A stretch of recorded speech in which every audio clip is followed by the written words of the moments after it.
What's up, everyone? Welcome back to the Collider interview studio at TIFF 2024 at the Cinema Center, brought to you by Range Rover Sport. I am lucky enough to be sitting with the team behind Triumph. Wild story here. I loved it. Congratulations on the film. Thank you very much. Thank you. Clearly, I have seen your movie, but because it is getting a film festival debut, our audience might not know what Triumph is just yet. I will give you these honors. Can you give a brief synopsis of your film? So yes, the film, it's part of trilogy. The first film was 10 years ago here, The Lesson, after is Glory, and yes, Triumph, and all stories are inspired from very emblematic real events in Bulgaria. And after the communist period was fall, and actually this story is about a group of high-rank officers and psychic who start to digging a hole underground to find something very special. That's a good synopsis right there. Yeah, a sentence you never thought you'd hear. That's exactly what I was thinking. Even having seen the psychics. movie, I wasn't quite prepared for hearing it put that way. So you mentioned it is part of a trilogy. I have a massive question about that for you. Can you tell me something about making all three films that stayed consistent for you, but then also something about making Triumph that called for something different? Yes, maybe yes. The one of the element is that all this story is taking place in the democracy period in Bulgaria. The first, chronologically in the real life, the first story is with Triumph. It's happened exactly in the beginning of the democracy period, and after it came Glory, and after The Lesson. So the absurd element, it's something which connects all of these stories, and they're very, connected with the spirit of this time. So I was reading in our press notes that you were originally planning to film this in 2020, and then you had to push to 2022 because of the pandemic. And there was one thing that you said that caught my eye. The story underwent several transformations. Can you kind of walk me through the transformations that it went through during that period? Yes, usually we work on the script, but during the shooting, we make a lot of transformation also, and during the edit. Yes, we try to be extremely focused on set and to catch the gifts which the talents, the actors give it during the shooting, and try to use this to develop the story and the script during the shooting. I'm gonna start moving down the line here. I want to ask you about working with Maria first, because I was reading a little bit about your history together, and the first time you saw her was when she was studying in school. So I am curious, what is the very first thing you noticed in her that made you say to yourself, like, we got to work together one day? Yes. We remember, the first moment that we start to work on some exercises with her, and we find how talent and great how power and potential for great actors she have, and we invite her for our previous film, The Father, for one very important role, and she did great casting, but also she's look like my mother, who was very important part of the story of The Father, and. Yes, it was amazing experience, and after this, we are very thankful that she come on board of Triumph. During the writing process, we imagine, because usually we like during the writing process to imagine the actors who are most, connected to the roles, to imagine how they will speak, how will they move. Now I'm going to flip that around for you, Maria. I'm going to let you give him and Kristina some flowers here. So as it was mentioned, you worked with them before on The Father. What was something about the two of them as a directing duo that you loved and made you think to yourself, we got to keep working together? Well, I've been a fan of their work ever since I started watching their movies. The first movie that came out, I think The Lesson was the first one, feature film. that I Yes. saw. Yeah. And I was like, Jesus Christ, that's such a new wave of cinema. That's so interesting. It's brave. I want to do it one day. And then I got into the National Academy for Theatre and Film Arts. We've never had acting classes for cinema. And in the year that I was studying, they took a class like a couple of hours a week. And I was like, please, I want to be assisting you. Please, I just want to be around you. Please, I want to be helpful as much as possible. If you're shooting something, I can be on set. I can be bringing coffee or anything. Just, I want to be learning a lot from you because they're remarkable. I think they're some of the best directors in the world, not only in Europe, like in the world. And they've been my idols, and it's been just a dream to be a part of something that they do. And now having the chance to collaborate on Triumph has been achieved, and I want more. Thank you. I'll follow up on that for both of you. What is something about working with the two of them as a directing duo that maybe unlocked something in you as an actor that you never realized you had, and now you have an extra tool that you can apply to another project? For me, this was my first movie I've ever done in Bulgarian language. So that was, to begin with, very interesting for me because for 10 years I had my career in London and, in America. So I was quite nervous. And, but they have this thing when they sit down with you and you feel like you've been old friends for such a long time. And I think that's a lot of what directors have to be able to emit, I think, to the actors, is to give you that confidence and calm you down and make you feel like you're part of the family, like you're an equal. So I've always felt very safe in their hands even before we started shooting. And during the process, I like improvisation, and I think they also like improvisation and putting people in weird situations. And so if you know the character, it kind of unfolds. And I think it's the permission for failure that is very, it's a big thing to be able to do that on set, and especially on a low budget where we're chasing time all the time. But I've always felt like I could improvise without even asking them, do something different, and they would always champion that. So it was very nice to know also that I can act in my own language. The freedom and like the safety to fail on set is just of the utmost importance. Every single set needs that. How about for you, Maria? Anything you want to add to this one? Well, I have to say that I definitely felt safe, and I felt welcomed to try. Absolutely, to try and to push beyond the borders that we tend to put. Like, we create this idea of a character, and then she's going to be speaking like this, she's going to be walking like this, she's going to be doing things that are going to be specific for her. But with them, and because there are two people, and you have a female and you have a male, and they do have kind of different sensitivities, which is good because they balance each other. And it's interesting because one take, Kristina is going to take over, the other take, Petar is going to take over. Yeah. And you can mix a lot of things because we as human beings behave differently every minute of the day. And I feel that's what makes the work that they do believable, authentic, and real, truthful to reality. I love hearing about that in a directing duo. I want to dip into the tone and the extreme nature of this story now. I'm curious for both of you, did you have a specific moment either in prep or on set when I guess you either found your character or maybe the tone and vibe of the movie, something that happened that made you think like, I get it now and I know how to play in this world? I think from the beginning, because we started pretty much chronologically, we started with a long shot of this gigantic old car driving down this road. And it helped to believe that you're in this place back in 1992. Is it 1992 or 1990? It's between 1919 and 1992. So it's it's the spirit of this.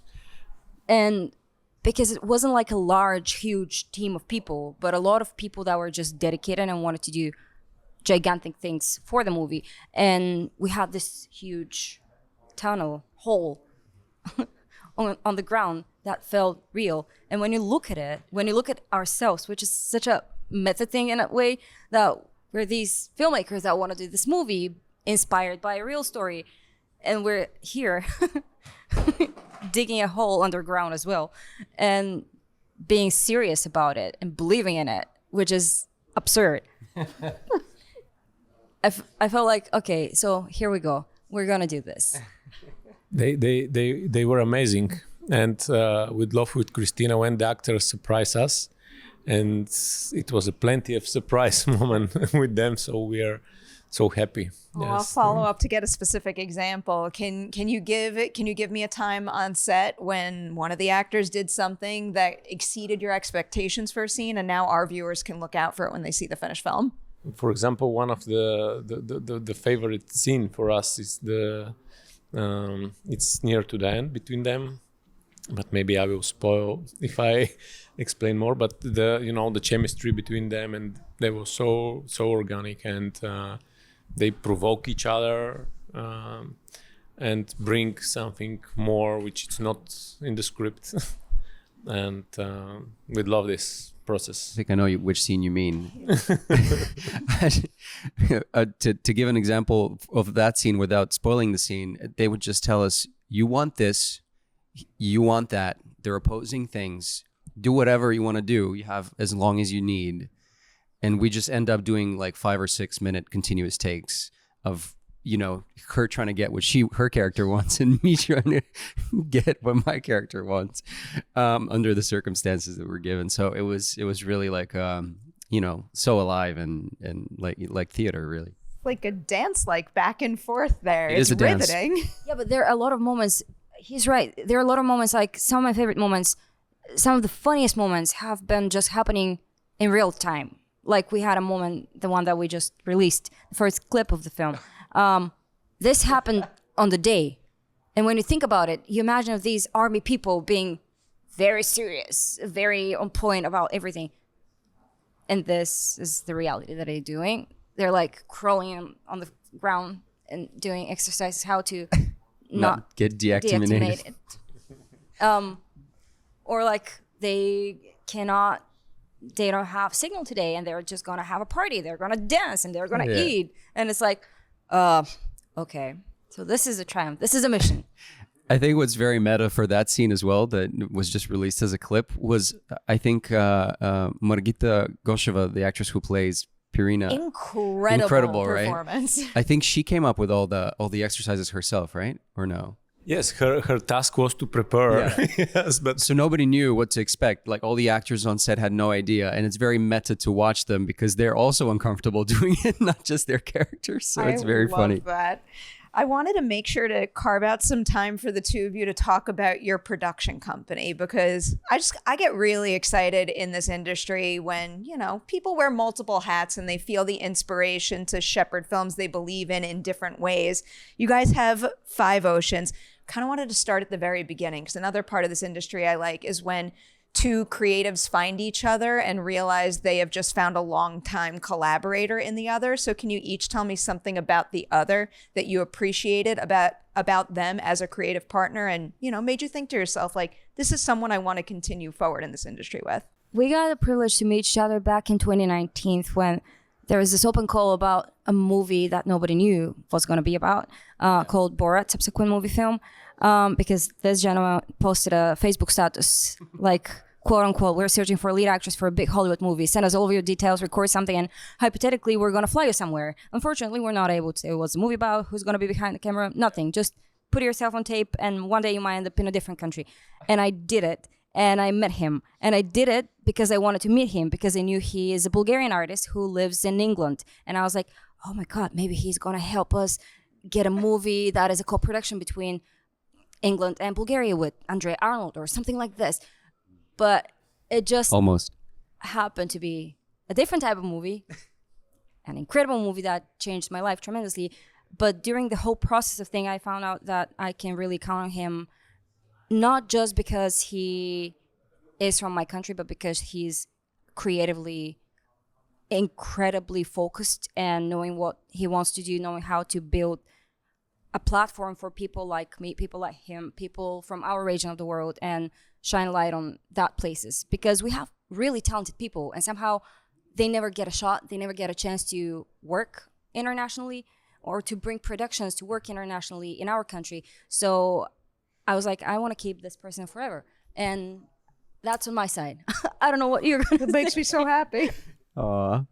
Thank you, Maria. Thank you. Likewise. And I, to touch on what you started is, we, in Bulgaria, we don't have an infrastructure. We don't know how to be a part of the world market for acting, for filmmaking. So I've always, because my career started in London, I've always tried to expand opportunities to, people from my country, from my region, and not limited to, but mostly I've been a patron for young, unknown to the world talent that I was like, we have the people who can get an Oscar nomination and win an Oscar. And so eventually I turned out right. But Maria's so incredible, and like getting to know her throughout the process of auditioning for Borat, she would do incredible things that would shock me for the auditions themselves. Like, some method stuff like, pulling a little bit stuff from her nails. I was like, oh no, you don't need to do that. She's like, no. Like pouring some garlic potion on herself so she smells bad for the audition because Sacha Baron Cohen told her that would be a plus. And so she like created this vinegar garlic potion that she would like pepper herself with. I did it. So I was didn't like, want it to be near me. That's commitment. Yeah. And so her bravery throughout all of that, and, famously, she thought this could be a human trafficking thing, and I was like, when she told me that, she was like, please promise me you're not going to traffic me when I go to London. And I'm like, no, I promise, but why would you say that? And she's like, because things like these don't happen to people like us. And I started crying, and she started crying, and I'm like, that's why we want to do this. That's why. And this is the short answer for why we created then our production company. There's a joke in Bulgaria that because Bulgaria's territory used to be on 3 seas, and so we were like, no, we're not going to go to the 3 seas. We're going to go on all 5 oceans. So it's about exporting Bulgarian culture and tradition, and focusing on centering on 3-dimensional Eastern European characters, Slavic, Balkan characters, who will be able to showcase our culture in a universal English language sometimes way. I love all that so much. So that's where it started. And now you are here at TIFF with this movie, which is the first film that you produced through the company. We chose well. Why did this feel like the right material to start with to basically present this company to the world and show everyone what you're capable of? Well, I studied acting in the National Academy for Theatre and Film Arts, and I got a chance to know him and to know them from before. I don't think you knew them before, but I was like constantly talking about this duo, director's duo, that they're phenomenal. We should do something. And then they met, and then the script came, and then we started talking about it. And he was actually considered about a different part in the movie. But I was like, he should be in the movie. They were like, yeah, he's great. We're going to do all of the things together, all of us. And then just the story felt the right story to be told by our company as a beginning of this. And yeah, that's been the dream, basically, to do something that is authentic, to do something that is from our region, but to be able to come to a festival like TIFF, to be able to go to a place that people speak English and we can present a project in English with accents, but still to feel accepted and to feel seen. Yeah, and we complement each other very well in that Maria has an impeccable, incredible taste for art house films. And I'm very commercially oriented. That's our duo. So that's our duo. So we do one of these and then one of those. Hopefully we do some sci-fi and fantasy stuff to bring out fantasy creatures from the Bulgarian mythology into the world. So the next one is like this creature that we're developing called Blatnik, which is like a swamp thing that we're trying to. It's a very, very, very cool story that we're working on. I love sci-fi and horror, so this sounds like it's right up my alley. That's immediately what I'm going to go do after this is probably Google everything about this creature. Also, it's a big deal. Your first feature through this company is now the official Bulgarian selection for the Academy Awards. And really, no matter what happens, like that in and of itself is a big deal. So congratulations on that. Thank you so much. Thank you. Before I let you all go, Julian, I have a specific upcoming project I must ask you about. It's high on my mind too, because I was just talking to Michelle Monaghan, and I'm just going to recycle the same 2 questions that I asked. Just like, a real gem. I've spoken to her many She's times incredible. over the years, and she's just always incredibly kind and warm and passionate about her work, which I appreciate. So the first question I'm going to ask you, you probably can't answer, and I know it. White Lotus season 3, can you tell me anything about your character? Nothing you don't know from the press release, but he is Russian. That's you know, there's going to be a lot of surprises, I think. Okay, so I'll lean into surprises because this right here is an absolutely stacked ensemble. You're probably well aware of what everyone is capable of, but can you name one specific person in that cast that just so far exceeded your expectations? I don't know if I can single anyone out because, and I got to work with quite a few people, but I think I can't separate them. Carrie Coon, Leslie Bibb, Michelle Monaghan. They're incredible. And they're so good in this. You're going to die. Legends. Michelle had said also Parker Posey, who just like I grew up obsessing over her work. So I'm very excited for you for that. And also for the world to experience Triumph. Seriously, huge congratulations. Like tonally, story-wise, this is a very ambitious thing to be able to pull off, and you do it. You strike that right balance across the board. It's riveting and highly entertaining. Yeah, you killed it, Kristina. Peter. Thank you.